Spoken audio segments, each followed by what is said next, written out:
بسم اللہ الرحمن الرحیم۔ السلام علیکم دوستو، ویڈیو شروع کرنے سے پہلے آپ سے گزارش ہے ایک مرتبہ درود پاک پڑھ لیں، جزاک اللہ۔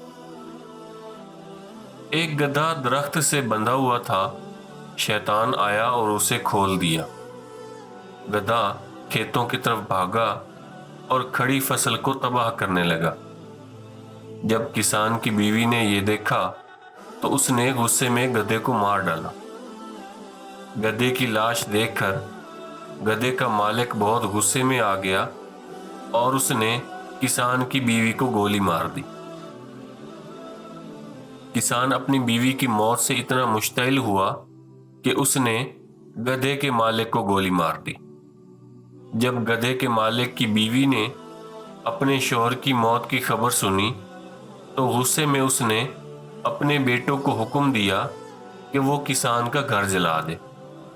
بیٹے شام کو گئے اور ماں کے حکم کو پورا کرتے ہوئے کسان کے گھر کو آگ لگا دی، یہ سوچ کر کہ کسان بھی گھر میں جل کر مر جائے گا، لیکن ایسا نہ ہوا۔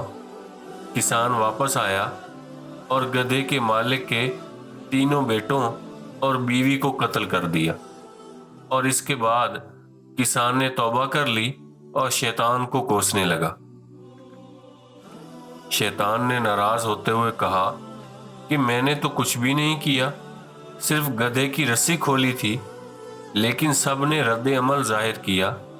رد عمل کے جواب میں اور زیادہ اور شدید رد عمل ظاہر کیا اور اپنے اندر کی خباثت کو باہر آنے دیا۔ لہٰذا اگلی بار جواب دینے، رد عمل ظاہر کرنے اور کسی سے بدلہ لینے سے پہلے رک جائیں اور ایک لمحے کے لیے سوچیں۔ کبھی کبھی شیطان ہمارے درمیان صرف گدھے چھوڑتا ہے اور باقی کام ہم خود کرتے ہیں۔ روزانہ ٹی وی چینلز گدھے چھوڑتے ہیں، کوئی گروپ میں کوئی گدھا چھوڑ دیتا ہے، کوئی فیس بک پر گدھا چھوڑ دیتا ہے۔ آپ اور میں دوستوں کے گروپ میں، خاندان اور پارٹی، سیاست یا نظریے کے دائرے میں لڑتے رہتے ہیں۔ یاد رکھیں، ٹوٹنا آسان ہے، جڑے رہنا بہت مشکل ہے۔ لڑنا آسان ہے، درگزر کرنا بہت مشکل ہے۔ اللہ پاک سے دعا ہے کہ وہ ہمیں درگزر سے کام لینے کی توفیق عطا فرمائے، آمین۔